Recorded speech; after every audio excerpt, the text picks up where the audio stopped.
Alors nous sommes vendredi, on est le 23 Iyar et nous sommes arrivés d'Av Kouf Yud Zayin de Bava Batra, Kouf Yud Zayin. Alors nous sommes arrivés à la 6e ligne, Rabbi Yonatan Omer. Alors on a vu donc dans la Gemara, on a ramené une idée, on va voir deux autres idées à propos donc de l'héritage de la terre d'Israël. À qui on a donné donc, selon quelle population on a donné la terre d'Israël en héritage. On a vu déjà la première idée de Rabbi Oshia qui a dit, c'est selon Yotzei Misraïm, c'est-à-dire en fonction des gens qui sont sortis d'Égypte. La terre a été partagée en fonction du nombre de personnes qui sont sorties d'Égypte. C'est-à-dire que même si quelqu'un, il est sorti d'Égypte, il avait plus de 20 ans, et maintenant il est niftar, il a quand même une part qu'il donnera à ses enfants. Donc ça c'est Rabbi Oshia. Rabbi Yonatan Omer, 6e ligne. לבאי הארץ נתחלקה הארץ שנאמר לאלה תחלקה אז בין חלה. Rabbi Yonatan lui dit non, la terre a été partagée à ceux qui sont entrés en terre d'Israël. Ça veut dire que si quelqu'un il est sorti d'Égypte par exemple, il avait moins de 20 ans, donc il n'a pas droit à l'héritage. Dès qu'il arrive en Israël 40 ans plus tard, il a plus de 40 ans, il aura droit à une part.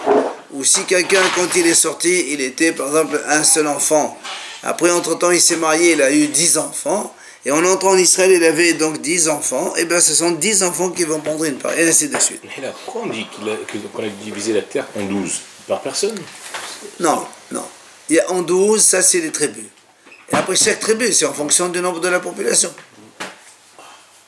Comme on a dit hier, on a dit si qu'il y a une population, il y avait 20 000 enfants, on ne va pas leur donner la même chose que ceux qui ont 40 000 enfants. La superficie elle est proportionnelle au nombre de gens. On dit au nombre de personnes. Très bien. Mais aussi, elle est, parce qu'Hachem il a décidé que chaque tribu elle soit regroupée, évidemment. Alors,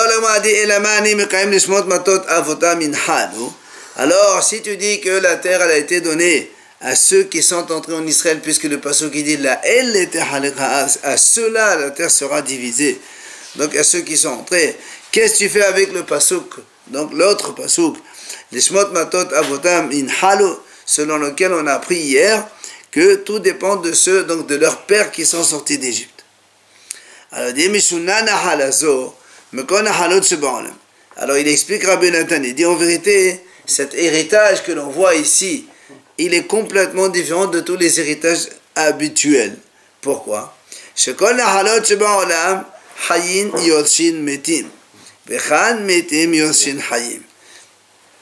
dit parce que tous les héritages habituels, c'est quand le père meurt, le fils hérite. Donc quand il y a le mort, c'est le vivant qui va hériter.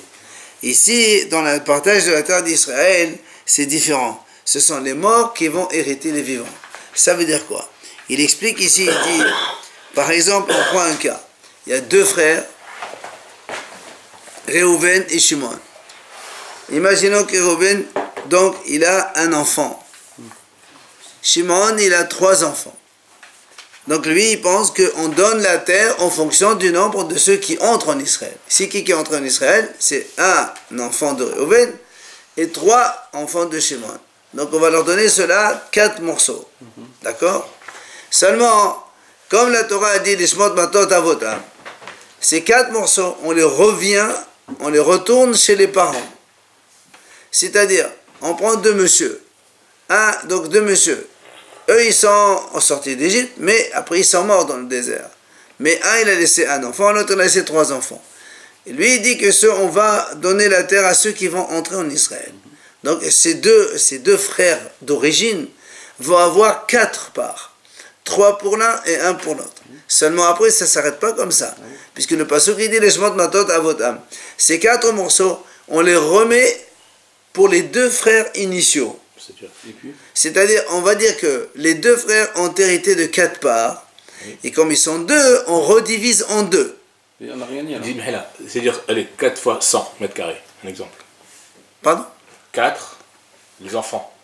Chacun 100 mètres carrés. 100 mètres carrés. Très bien. 400. Donc les enfants des Reuven, il a un enfant, il a 100 mètres carrés. Et 300. L'autre, ils ont 300 mètres carrés. 203. Mais en vérité, on ne donne pas 100 et 300. On prend les 400, on les remet sur les parents. C'est-à-dire quoi? C'est-à-dire, il y a Reuven et Shimon. On leur donne 200 à chacun. Et c'est ce qu'on va donner aux enfants, 200 à chacun. Et si finalement Ça fait c'est 800. revenir comme si que c'est faire. C'est comme si que quand c'était sorti Israël. Non, parce que si tu Non, vas... dans l'Égypte. Non, regarde la différence. Si tu vas selon ceux qui sont sortis d'Égypte, Ouais. imagine que ceux-là n'ont pas 20 ans. Ah, ouais, c'est pour ça. Ils n'auront pas de part. C'est grâce aux enfants qu'ils ont une part. Donc, Ça change alors, tout. 400 divisé par 2, ça fait 200 mètres carrés chacun. Chacun les chacun- deux. ils se Et retrouvent- après, aux enfants... ils se retrouvent avec 800 alors. Non. Non, 200. Les 400, ça fait 200 plus 200. Oui. On va donner aux enfants, à celui-là 200, alors qu'il avait que 100. D'accord. les Et ceux qui avaient 300, ils vont en donner 200. Ouais. Pour faire conjuguer les deux psukim. La terre sera distribuée à ceux qui arrivent et aussi à ceux qui sont sortis. Et c'est disproportionné. C'est comme ça. Amar Rabbi, Imshol Lecha Mashal. Les Ma'adavadomi, il dit Rabbi, regarde comment, un exemple. À quoi cela ressemble pour qu'on dise que ça marche de cette façon? Il dit, les Shnei Ahin Kohanim Shayu Ba'ir Ahad. Imagine deux frères Cohen, ils habitaient dans une ville. Les Had Yishlo Ben Ehad, les Had Yishlo Shnei Banim. Un, il avait un garçon, et l'autre, il avait deux garçons. Et alors, Ve'alchou la Goren. Ils sont allés à la grange pour prendre les tromotes et les maasrot. La troma et maaser. C'est normal. Enfin, les tromotes, c'est pas les maaser, les Kohanim, c'est que les tromas. Alors, la Gemara dit, זה שיש לו בן אחד נותן חלק אחד, וזה שיש לו שני בנים נותן שני חלקים. Donc celui qui a un garçon, il va prendre une part, et celui qui a deux garçons, il va prendre deux parts. Après il dit, ומחזירים אצל אביהם וחוזרים וחולקים בשווה. Après il ramène ça chez leur père. Et donc après les deux parents, ils vont se partager à égalité. C'est un peu la même chose qu'on vient de dire maintenant. Donc Mahila, donc dans le cas de figure, c'est un qui a 200 mètres carrés, l'autre qui a 60 quelques. 200 divisé par 3. Ça fait 65. Pourquoi j'ai dit 200? Tout à l'heure on a dit 100. 200 et 200. 200 pour un enfant et 200 pour les trois enfants. Absolument. Et après, donc, Ah oui, d'accord, pour les trois c'est ça ou enfants. pas? C'est pas mon problème. Exactement, c'est exactement ça. Ça, c'est donc la deuxième idée de Rabbi Yonatan. Il nous reste maintenant une troisième idée de la Braïta, celle de Rabbi Shimon ben Elazar. Qu'est-ce qu'il dit Rabbi Shimon ben Elazar? Rabbi Shimon ben Elazar אומר, לאלו ולאלו נתחלקה הארץ כדי לקיים שני מקראות הללו. Lui, il te dit, monsieur, voilà, on a deux psukim. Un pasuk qui dit, c'est pour ceux qui sont sortis d'Égypte. Un pasuk qui dit, c'est pour ceux qui sont entrés en Israël. Eh bien, on fait les deux. Ça veut dire quoi? Comment tu fais les deux? Si ceux qui sont sortis, c'est pas la même chose que ceux qui sont entrés. Alors il explique. Hakesat, comment?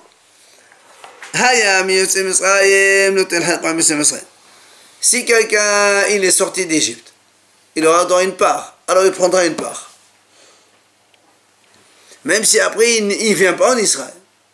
Même s'il est mort entre temps. Maintenant, Ils sont morts, quand même. hein? Ils sont tous morts dans le désert. S'il n'a pas de Non. descendance. Non, pas ceux, il y a ceux qui sont entre 20 et 60, ils sont morts. Ceux qui étaient avant 20 ans ou au-delà de 60 ans, ils pouvaient vivre. Imagine quelqu'un est sorti à l'âge de 61 ans. Donc il avait le droit à une part dans la terre d'Israël. 40 ans plus tard, 101 ans, il rentre, il a une part. C'est sa part. Après, ils étaient tous morts. Ah non, non, c'est entre 20 et 60. Donc, donc celui-là, il prenait sa part. Si maintenant, si maintenant quelqu'un, il n'était pas parmi les gens qui sont sortis d'Égypte, mais il était parmi ceux qui sont entrés en Israël. Lui aussi, il a une part. Ouais, c'est contraire. Les deux. Et maintenant, Mekan ou Mekan, notel halkrom Mekan ou Mekan. Il dit, si maintenant quelqu'un, il était parmi ceux qui sont sortis d'Égypte, mais aussi ceux qui sont entrés en Israël, il prendra les deux. Comment les deux? Deux parts. Ah, carrément. Une comme quelqu'un d'Israël, mais ça, 20 bien ans, comme... Mahila, c'est ça que tu veux dire? La même personne qui a Ouais, la 20 même ans, personne et qui a 60 20 ans, il prend une part comme quelqu'un qui est sorti d'Égypte et une part comme quelqu'un qui entre en Israël. Ouais, c'est ce qu'il dit. Double part par rapport aux autres qui ont... Absolument. Il est sorti, il est rentré. Alors, maintenant, la Gemara dit...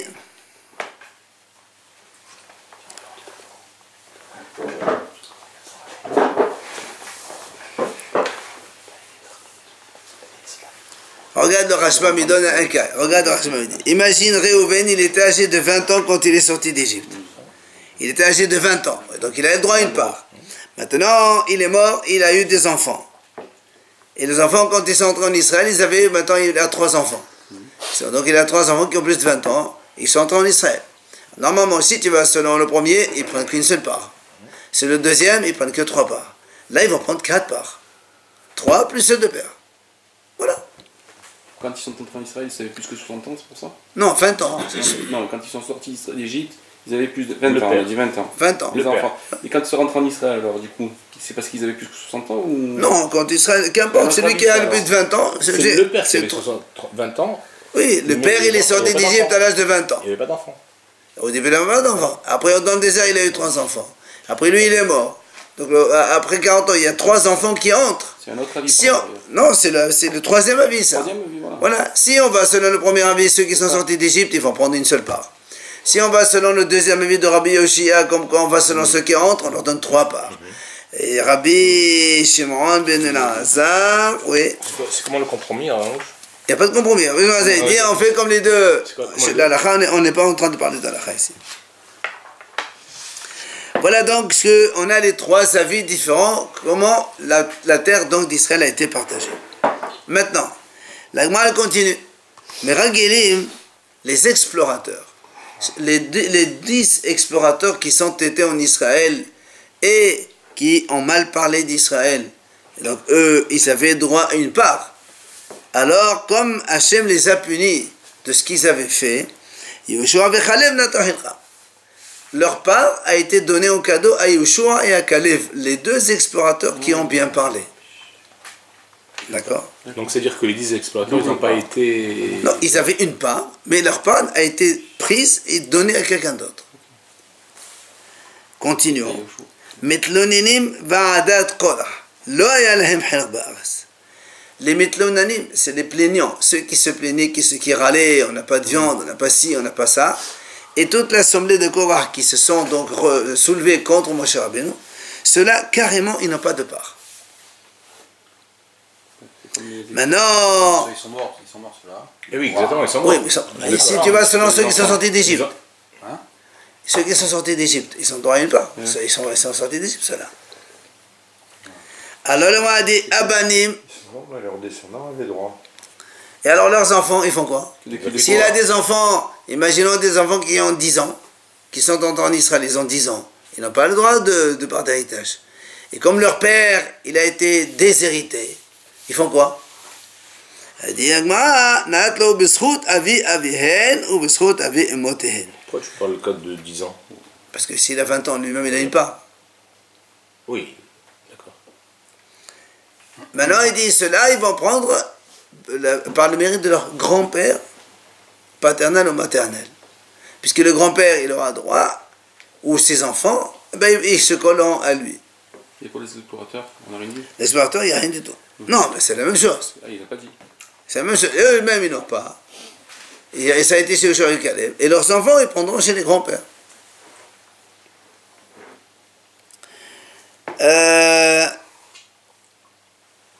La Gemara continue, mais mashma. מה משמע דהי לשמות מטות אבותם ביוסעי מצרים כתיב? דילמה לשבטים כעמלה, דתיב עמלה, stop. La Gemara elle dit comme ça.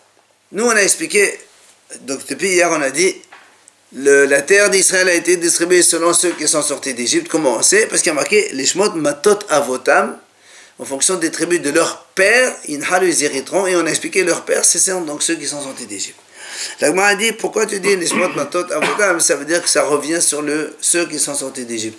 On peut tout simplement dire, matot avotam, c'est toutes les tribus. Matot, c'est une tribu. Alors, ça veut dire qu'Hachem, il a dit à Moshe, tu donneras la terre d'Israël en fonction des 12 tribus. D'où tu as cette idée comme quoi ça parle de ceux qui sont sortis d'Égypte. Alors, il lui dit, il y a une réponse.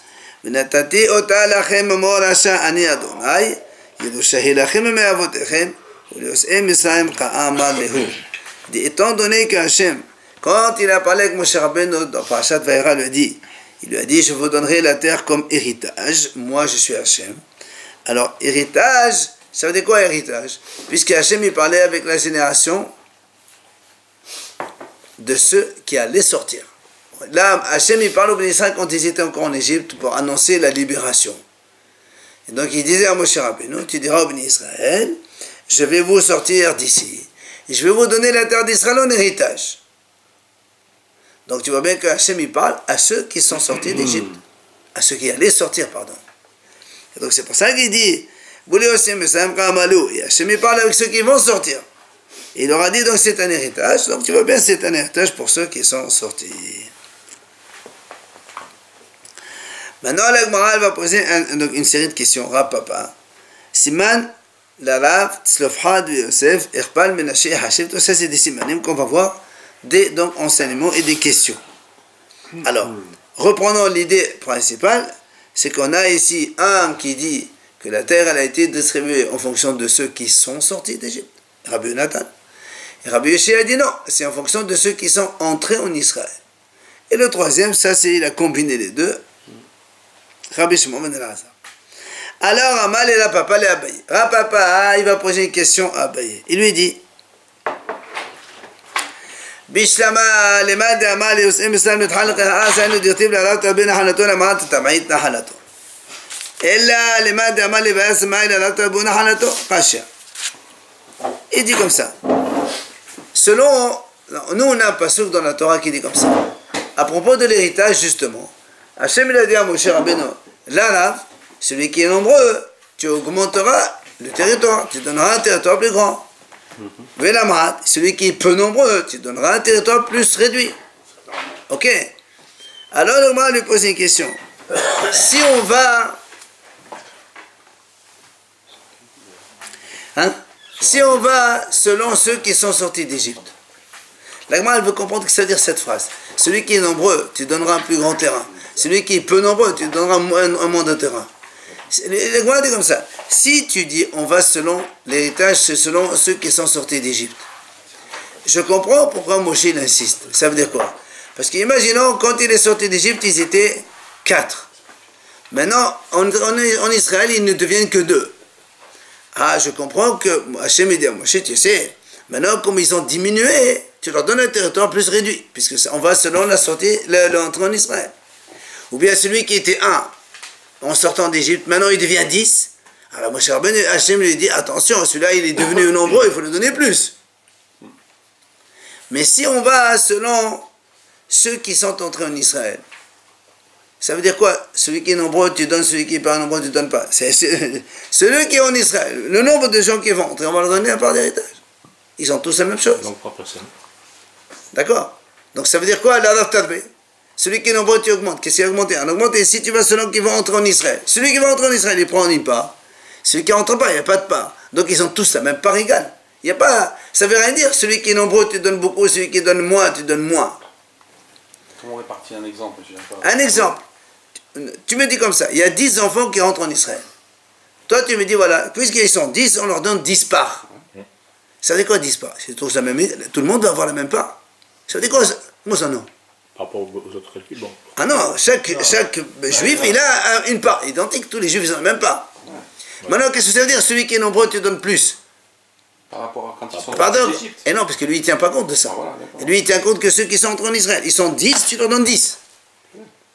Mais donc, on ne comprend pas ce que ça veut dire le passage. Tu augmentes, tu diminues. Il n'y a rien à augmenter ni à diminuer ici. Tu donnes la part plus grande. Voilà, il n'y a rien à diminuer. Mais si on va selon celui qui a dit en fonction de ceux qui sont sortis d'Égypte, on comprend le passage. Pourquoi? Imagine qu'il y a un seul père qui est sorti d'Égypte. Donc il était peu nombreux. Maintenant, en entrant, il a 10. Alors Hachem dit à Moshe, attention, celui qui est la Ma'at, il était peu nombreux, même s'ils sont 10, tu lui donnes comme peu. C'est ce qu'il lui dit. Sinon on ne comprend pas. Une part. Et celui qui a 10 en sortant, et en arrivant, il n'en a que 2. Tu donnes 10 parce qu'il était 10, parce qu'on va selon la sortie d'Égypte. Donc si on va selon le haram qui a dit la terre a été partagée en fonction des sortants d'Égypte, on comprend la phrase d'Hachem. Mais si tu vas selon celui qui a dit c'est en fonction de ceux qui sont entrés en Israël, on ne comprend pas. Donc il y a une question contre Rabbi Yoshia. Non, Rabbi Yonatan, pardon. question. Les contre Rabbi Natan qui a dit la terre a été donnée en fonction des ceux contre en Israël. D'accord? Dans les mots. Bishama, ça va bien. Les mains d'Amal et celui qui a dit que la terre a été distribuée à ceux qui sont sortis d'Égypte. C'est pour ça, celui qui est nombreux, tu augmenteras, et celui qui était peu nombreux, tu diminueras. C'est en fonction de ceux qui sont sortis d'Égypte. Mais Aval, elle a. Les mains d'Amal et Vaïa, celui qui a dit que ceux qui sont entrés en Israël, ça veut dire quoi, la Rav Tarboun Halato? Ça veut rien dire ça. Ah, dit question, tu as raison, c'est une bonne question. Donc là, ce passage qui ne parle pas de terrain, au niveau bétail, tout ça. Ah non, non. Les terrains, ils ont tous la même part. Si on donne 100 mètres carrés, c'est 100 mètres carrés chacun. Évidemment, il y a des terrains plus productifs que d'autres. On leur donne un peu plus ou un peu moins. Si c'est montagneux, si c'est rocailleux, si c'est dans la plaine, si c'est un truc pluvieux. Mais tous, ils ont la même part au prix, au même part. Il vient papa poser une deuxième question à Abaye.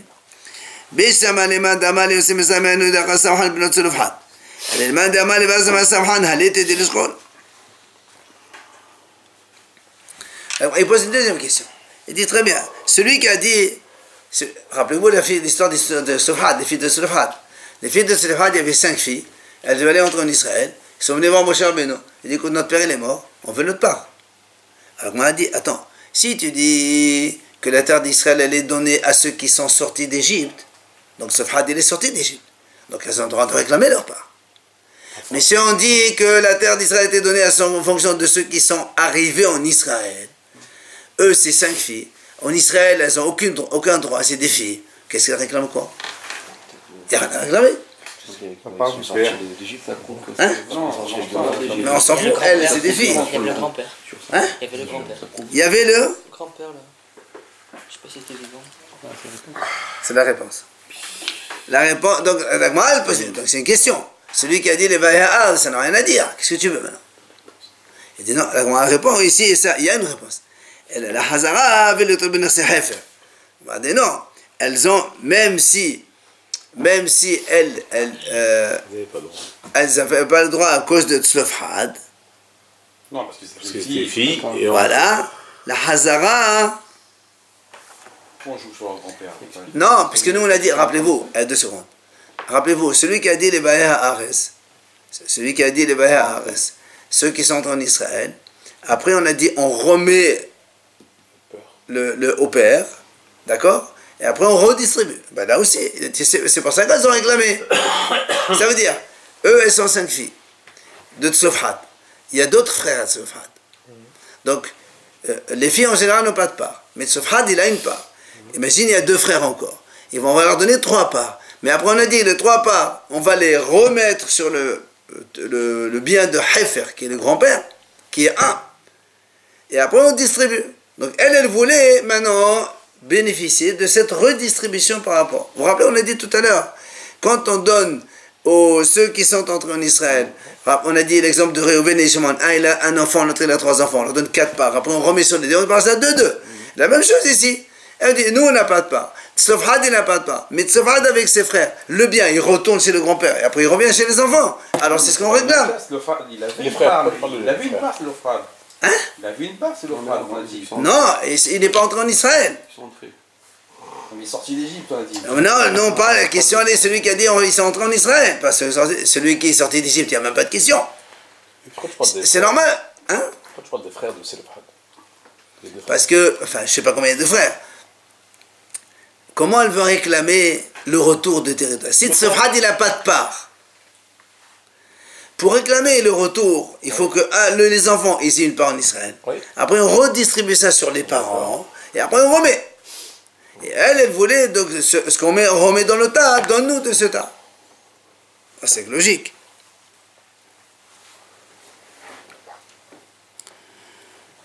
Allez. Donc, elle a les mains d'Amal, la Hazara, troisième question. On a dit. Bishama lima d'Amal Yosef Mesraïm aïnou de Kassaf Han b'nei Yosef de Tima d'Abedo b'nei Yosef. Elle a les mains d'Amal levaya asma Kassaf hi. Kol husha, kol meshum tfalim de oneshelo. La Gemara répond, elle est comme ça. Il dit, il y a une histoire là-bas dans Yehoshua, il y a marqué, Vadabero Bene Yosef, ils sont venus les enfants de Yosef, ils ont dit à Yehoshua, tu m'as donné un territoire, et nous, on est devenus très nombreux, et ça ne nous suffit pas. D'accord? Alors, moi, dit, question, si on dit, la terre, elle a été donnée à ceux qui sont sortis d'Égypte, alors je comprends le contexte. Quand ils sont sortis d'Égypte, ils n'étaient pas nombreux. Maintenant, ils sont devenus très nombreux. Alors, ils ont réclamé. Comment on fait? On ne peut pas vivre comme ça. Ben, lui, Yeshua leur a dit, allez, faites des guerres et faites des conquêtes et faites ce que vous voulez. On va voir après l'histoire. Maintenant, si tu dis que la terre a été donnée en fonction de ceux qui sont entrés en Israël, ben, on leur a donné chacun une part. Comment ils peuvent dire on est devenu tout nombreux? Ben, si tu es devenu tout nombreux, on t'aurait donné plus nombre de parts. Il n'y a pas de question ici. Qu'est-ce qu'ils vont réclamer quoi? D'accord? Vous comprenez ou pas? Si on va selon ceux qui sont sortis d'Égypte, imagine quand ils sont sortis, ils étaient 10. Maintenant, ils sont devenus 1000. On leur a donné que 10 parts. Ils nous ont dit, mais attends, c'est pas possible, on ne peut pas vivre. Mais si tu dis en fonction de ceux qui sont entrés en Israël, s'ils étaient 1000 en entrant, on va leur donner 1000 parts. Il n'y a aucune réclamation à faire. C'est quoi la question? Donc c'est sûr que c'est en fonction de l'ESM Israël, mais pas entre Bayard. Question contre ce Rabbi Yoshia qui a dit la terre a été donnée en fonction de ceux qui sont entrés en Israël. Alors l'Agma répond non, ça c'est pas une question. C'est ce qu'il dit. Si c'est en fonction de ceux qui sont entrés en Israël, tout le monde a pris sa part. Qu'est-ce que tu veux maintenant? Rien à réclamer. Il dit non. Mais il a dit non. Parce que même si tu dis que on a donné à ceux qui sont entrés en Israël, l'héritage, on ne le donne qu'à ceux qui sont âgés de plus de 20 ans. Oui. Eux, imaginons, on entre en Israël, ils étaient 1000 âgés de 20 ans ou plus, mais il y avait 50 000 enfants, moins de 20 ans. Cela, on ne donnera rien du tout. Donc c'est pas ça qu'ils réclament. Donc il n'y a aucune question. On peut très bien leur donner comme le nombre d'entrants en Israël, mais malgré tout, il y a réclamation. Pourquoi? Parce qu'il y a plein d'enfants. Il y a plein de rien, puisqu'ils auront rien. Mais ça prouve que la réclamation existe. Il y a de quoi. Parce que sinon, il n'y a aucune logique.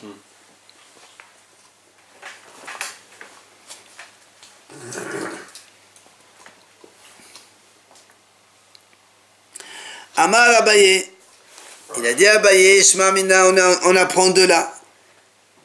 Comme les filles de Tzefha, elles ont réclamé leur part. Comme les enfants de Yosef, ils ont réclamé aussi. On déduit que là, il n'y a pas un seul autre qui n'a pas eu une part. Sinon, il aurait réclamé. Si la Torah, elle ne parle que de 2 personnes qui ont réclamé, je crois que tout le monde a été satisfait. Chacun, il a eu ce qu'il devait avoir. Parce que si tu penses qu'il y avait un autre aussi qui n'avait pas eu sa part, il aurait dû crier, réclamer comme les autres. Et comme on a vu personne qui a réclamé, je crois que tout le monde a eu sa part. Tu peux me répondre, non, peut-être qu'il y a eu d'autres qui ont râlé. Oui, mais seulement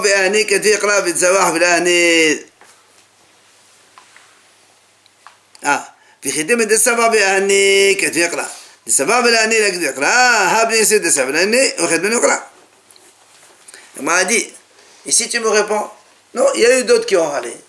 Seulement, ceux qui ont râlé, qui ont obtenu un résultat, la Torah les a écrits. Et ceux qui ont râlé, que ça n'a pas donné suite, la Torah n'a pas fait cas, elle n'a pas écrit. Elle ne va pas écrire tous les plaignants qui se plaignent pour rien. Tu peux me répondre comme ça. Parce que lui, il a dit, en fait, tout le monde a eu sa part, personne n'a râlé. Personne ne s'est plaint. C'est la preuve. Moi, je te dis non, peut-être. Il y a peut-être encore 50 plaintes. Mais comme ça n'a pas abouti, alors la Torah n'a pas voulu écrire. Quoi, ça sert d'écrire qu'il s'est plaint, on n'a rien donné. C'était des cas qui ressemblaient aux 2 autres. Qu'importe. Des nouveautés. Qu'importe. Sinon, il n'y a pas que 2 cas comme ça, il peut y avoir 50 cas différents. Ils les ont réglés par rapport à la décision qu'ils ont prise. Voilà, justement, il y a toujours des litiges qui peuvent venir dans l'héritage et tu peux créer ce que tu veux comme problème. Alors tu peux me dire, oui, ils ont réclamé, mais comme ça n'a pas donné suite favorable, alors on n'a pas écrit, c'est pas la peine. Sauf ça a donné. Alors il m'a dit non, ça c'est pas une réponse, parce que justement, les enfants de Yosef, ils ont réclamé, ils n'ont pas obtenu de territoire nouveau. Quand ils se disent, on est très nombreux, ils disent, mais écoutez, moi je peux rien faire pour vous, allez, faites des conquêtes, faites des guerres, prendre d'autres territoires, et mettez vos enfants là-bas. Mais on ne peut pas vous donner plus. Donc ça aussi, ça n'a pas été donc, suivi de résultats, de réponses favorables de la part de Yeshua, et la Torah les a écrits quand même. Donc c'est la preuve que quoi? Que personne ne s'est plaint. Il n'y a que ces deux-là. Parce que, justement, chacun, il a eu sa part. Les bénis Yosef, là, c'est les Hassim Menachet qui sont... Non, non, pas du tout. C'est des stars comme ça. Alors, l'Agma a dit... Hatam, Aïssa Tobaka Mashmanan. L'Agma a dit non. Peut-être que là-bas en vérité, moi je peux te dire que un homme, enfin pardon, on peut te dire qu'il y a d'autres personnes qui ont critiqué et qui n'ont pas été répondues. Comme Yosef. Alors tu vas me dire, alors pourquoi on a écrit seulement Yosef, pourquoi tu n'as pas écrit l'autre résultat? Parce que toi, tu m'as dit résultat final, quoi. Celui qui s'est plaint, et ça a été suivi de résultat, on a écrit. Mais celui-là, il a été plaint, il n'y a pas de résultat, on n'a pas écrit. Alors je te dis, voilà, Yosef, il a été écrit. Tu dis, non, là-bas, c'est un peu différent. C'est quoi l'histoire de Yosef? Ben, je te dis, il a réclamé, il a dit, Yeshua, on est très nombreux, on n'a pas assez de parts. Il leur a dit, je ne peux rien faire pour vous, c'est votre part. Allez faire des guerres, allez prendre d'autres terrains. Mais la terre d'Israël, on ne peut pas vous donner plus, c'est votre part. Donc ça n'a pas été, il n'y a pas eu une réponse favorable de la part de Yeshua. Alors on a écrit. Alors les autres aussi, peut-être qu'il y a eu des gens qui ont crié, que ça ne s'est pas donné. Pourquoi on ne les a pas écrits? Alors tu dis, moi c'est pas pareil, là-bas c'est différent. Pourquoi? Parce que c'est pour nous apprendre un bon conseil. Quoi le bon conseil? Parce qu'on va voir dans la réponse que Yeshua il leur a dit, dans le passage qu'après il leur a dit, monsieur, si vous êtes très nombreux, je ne peux pas vous rajouter d'autres territoires. Mais alors cachez-vous. Allez dans des endroits où personne ne vous connaît et prendre des territoires là-bas. On ne peut pas vous donner plus de parts dans la terre d'Israël. Hein? Voler, ça veut dire voler? Non, ça veut dire aller faire des conquêtes. Dans des pays voisins. Annexer, faire des annexions. Et